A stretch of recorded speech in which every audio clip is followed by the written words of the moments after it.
galing sa PNP ang drugs, ang illegal gambling, karnaping, kidnapping, galing sa PNP, Your Honor, Mr. Chair.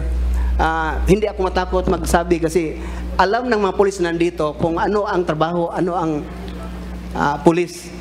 Nilapitan at binigyan umano ng direktiba ng nooy Philippine National Police Chief at ngayon Senador Ronald Bato de la Rosa si Police Lieutenant Colonel Jovi Espinido para sa gagawin sa War on Drugs campaign ng nagdaang administrasyon. Kilala si Espinido sa pangunguna nito sa mga operasyon laban sa pinaghihinalaang narco-politicians. Ayon kay Colonel Espinido, humingi umano ito ng tulong sa kanya para mawala ang drug operations sa kanyang lugar. Ang instruction lang na tulungan mo ako, Juby, at saka si President Duterte about this war against illegal drugs. So dapat galingan mo, ikaw ang i-assign ko as Chief of Police ng Albuera. So dapat mawala na yung mga drugs sa Albuera. So Your Honors, yun yung natandaan ko. Your Honor, Mr. Chair, ang police, isa lang ang word, general word na ibigay. Lahat alam na namin ang isang meaning din. Ano po yun? Pag sabi na mawala, kasali na yung mamatay. Mamatay? That is very obvious for us, an officer, So pag Your Honor. sinabi po sa inyo na mawala, ibig sabihin, mamatay tao po. So, by all means, Your Honor. By all Sasabi means. ko. Yes. Okay. Isiniwalat din ni Espinido na mayroong kota at reward system sa kampanya laban sa illegal na droga.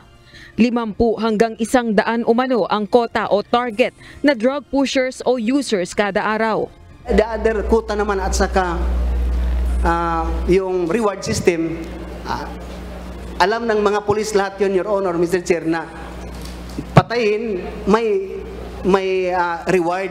Kung mamatay yung nasa watch list, may reward system yun ang ibigay.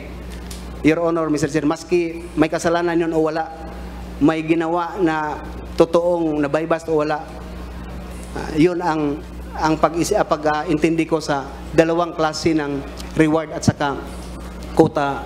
Bukod dito, may salapi rin umanong galing sa Philippine Offshore Gaming Operators o POGOs na ginagamit sa anti-drug war. Sa isyong ito, nabanggit ng police official sa kanyang affidavit ang pangalan ng isang dating mayor at isa pang senador, si Senator Christopher Lawrence Go, na dating aide ni Pangulong Duterte. You confirm po, Colonel, na itong POGO may basbas at may orders ng pagpopondo dito sa reward system na galing sa POGO sa pinangalanan nyo po dito sa paragraph 40 na tama po ba? Ito po ang ngayon na senador natin, Senador Bongo. That's the information I received from Mayor Navarro, Your Honors. Subalit ang nabanggit na alkalde ay namayapa na umano. Pinaniniwalaan mang matagumpay ang anti-drug war ng nakalipas na administrasyon, aminado si Espinido na may mga paglabag sa karapatang pantao sa anti-drug war ng Duterte administration. Well, during the height of the implementation of the war against illegal drugs, are you aware that during that time there were protests, violent reactions or comments that human rights were violated? Yes, Your Honors. So you agree do you agree that human rights were violated during those times? Yes, Your Honors. Bagaman nananatili pang miyembro ng pambansang pulisya ngayon at nasa floating status, questionable para kay Espinido ang kredibilidad ng organisasyong kinabibilangan nito sa ilalim ng pamumuno ng dating PNP chief na si Senator De La Rosa.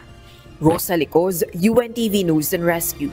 Diyos ang aming sandigan, serbisyo publiko ang aming pinahahalagahan.